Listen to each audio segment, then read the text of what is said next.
Hey guys, it's me coming on tonight. It's Saturday night. I'm just about to go out, but I sat on this last night. I took a bath and I was downloaded some information, particularly to do with dimensions. So I think I was most interconnected with God. And I guess the question I asked was, how does all dimensional space work together? The reason being because in my spiritual journey, I have come into contact with many beings. And I've genuinely seen that there is this feeling and knowing that everything exists right here. And I know you don't have to believe me, but that is the truth. When I was able to see passed on loved ones, they came through right here. I've had people on board and off board ships right in the same space, maybe a little higher, but still in the same space.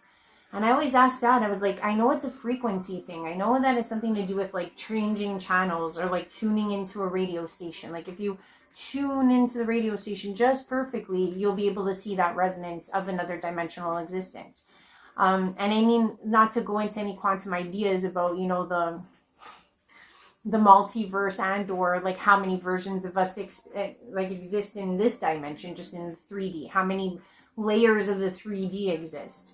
And for those of you out there, you guys know I'm all over the place. So I got this download from my bath when I was speaking with Source, with God.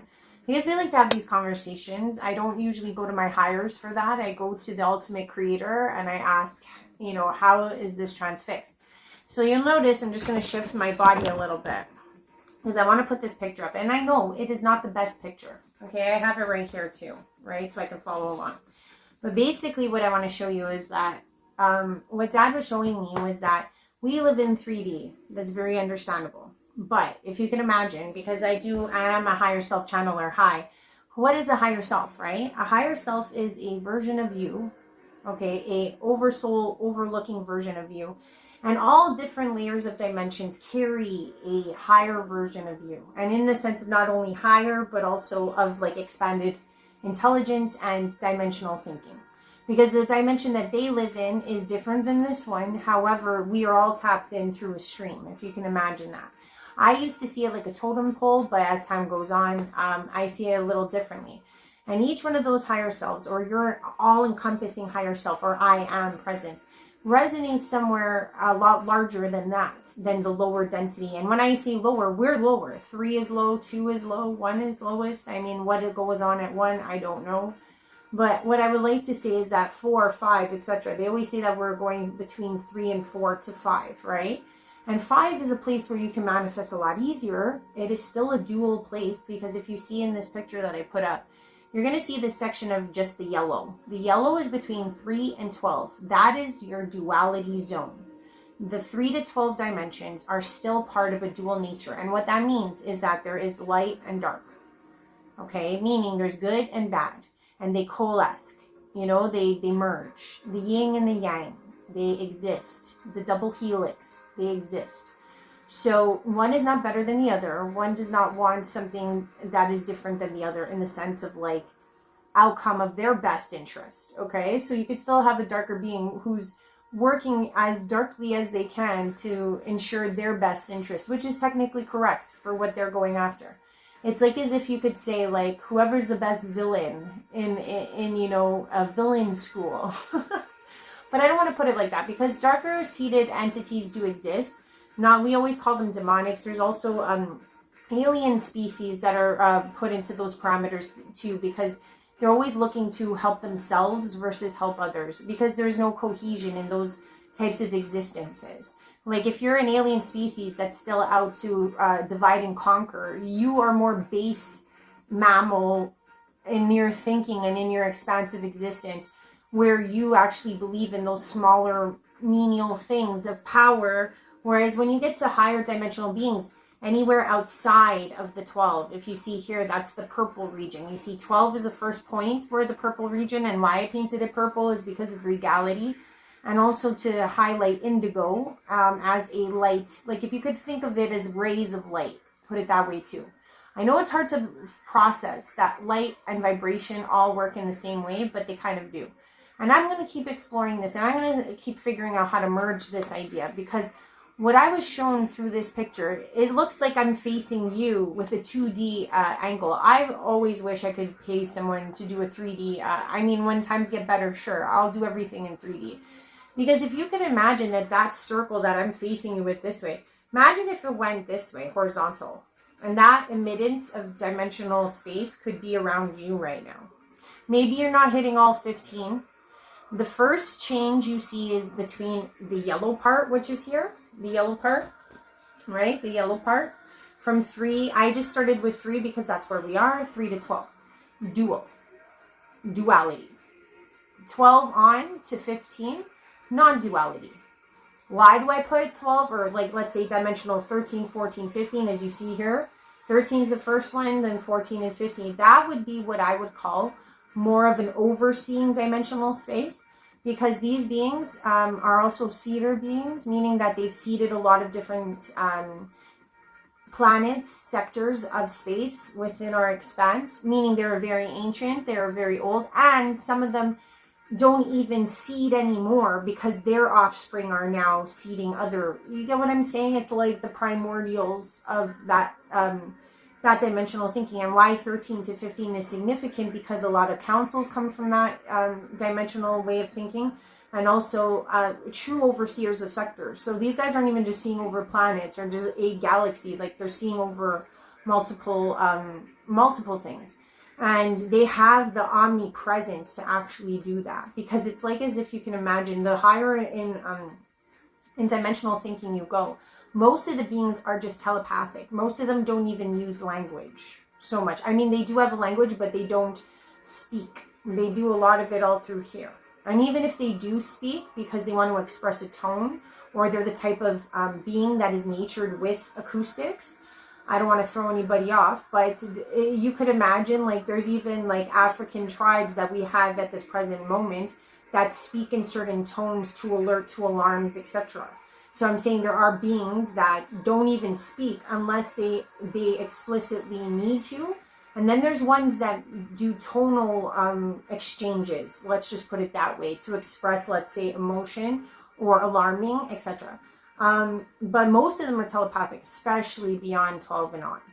To say in the dual sense, in that yellow zone that you see, not as much. You'll find more languages. And not to say that they can't be telepathic, but the cohesion of telepathy is different.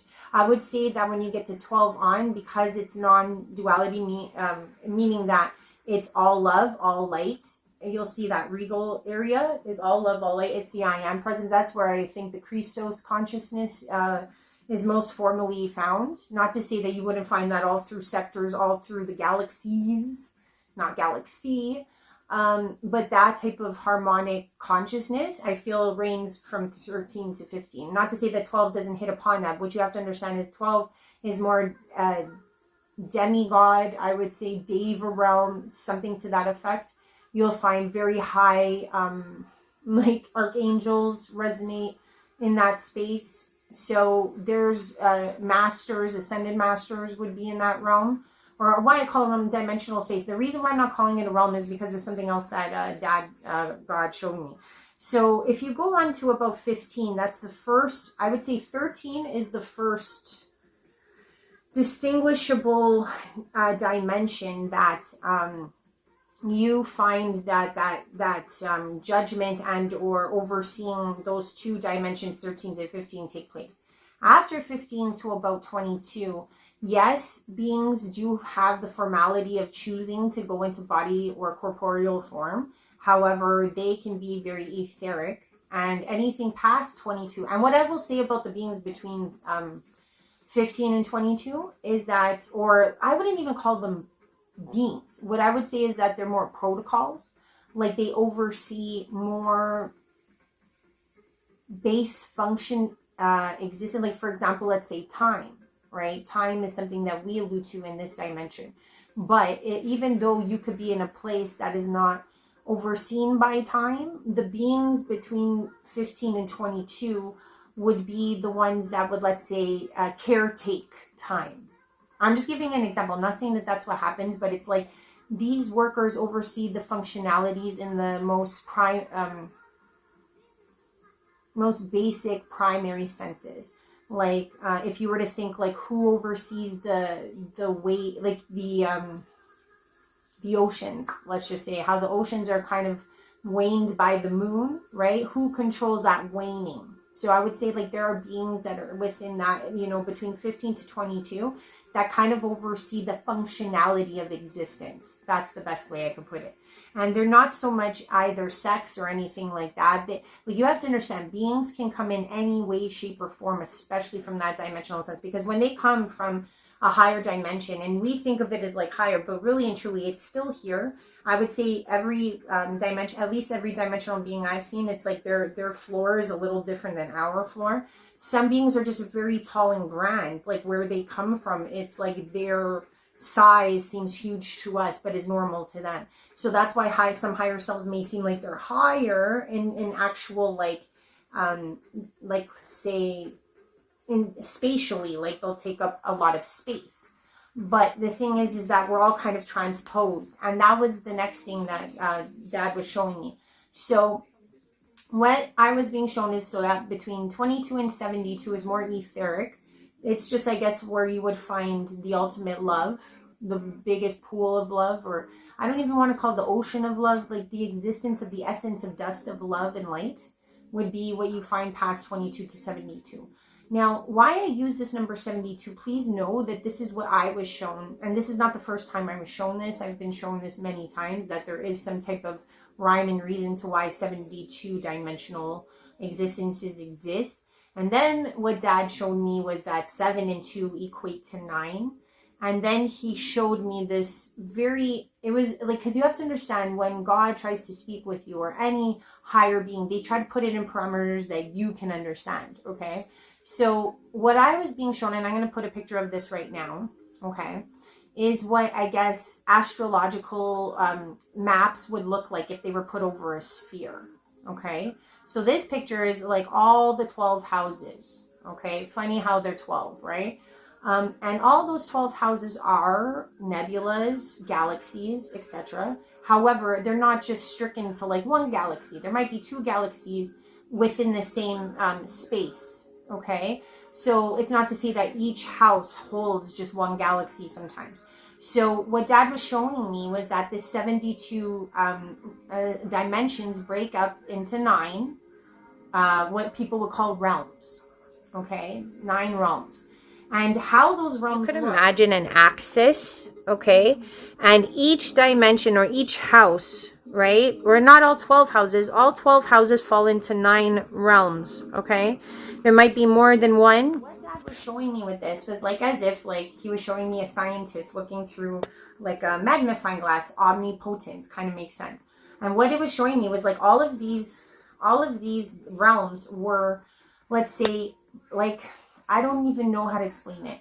Instead of us always looking at things in a density sense, it was like as if God was showing me like all these 12 houses, if they broke up into 9 realms, right? And you laid them flat on top of each other, right? They would kind of look like palettes or layers, right? And the thing is that in a sense, that's how God was showing like, oh, that's how I watch all of you.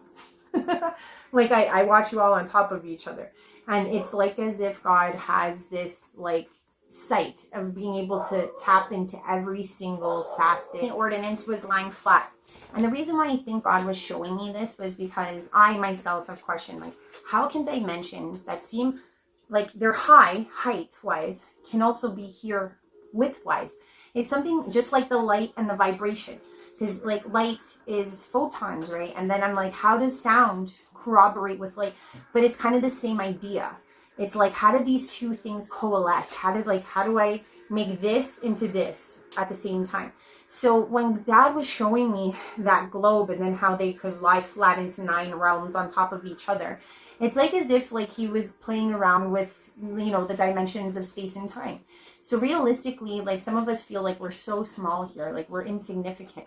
But really what you have to understand is anywhere between these, you know, 12 realms, not to say that all of us have aspects, like we all have higher selves that go as high as that, but a lot of us, or some of us do. And some of us have ones that are within the 15 to 22. I would say that there is no point to really examine 22 to 72 because we are all in that dust of etheric bliss. So as fragments of the I am within oneself. So that's the best way I can describe that. So I'm just going to leave you with that. I guess I wanted to portray it because that's what God showed me. I've had these questions for a long time as a seer, as someone who has seen beings come from other realms, other places, other planets, the other side, meaning like your loved ones when they pass on. I've had these questions because as a human being trying to process like what we see and how to know that what we see is not the finality. Like, how is it that I can see a being just by an actual difference in their vibration and they're standing in the same space as me? Like, legit. Like, when they would come in, I'm just like, how is it that you're here? How did you go through my laundry basket? Like, it's a form of matter, but they go through it and they're just as visible. So it's like a really weird occurrence. I don't know if any of you have ever had any type of paranormal activity in your lives. I have had many different occurrences. So for me, I know it sounds so weird, and why a lot of people don't believe me is because of how lax I am about all of it. Okay? Because it's like weird. I see these videos where people are like, oh, Jesus spoke to me, and like, oh, I met Mary, and then it's such a profound video, and it has like, 2 million views, and I'm just like, my videos don't get as many views, and that's totally cool. But what I'm saying is, like, I've had so many occurrences with so many beings in the physical, like, to be even saved by an angel in the physical, things like that, that it seems like so commonplace to me. So I feel like that's why my brain just goes so like rampant with all of these thoughts, because it's like, seeing ghosts, all of that. I'm past that. I've seen demons, I've seen aliens, and I don't mean just in my mind. I mean actually here, like in the real. And I'm not delusional. Like, I've seen my passed on loved ones. I've seen a friend of mine that committed suicide. Like, I've seen so many different instances that I know for a fact. Not only have I spoken with God directly, like God has shown him herself to me in the physical.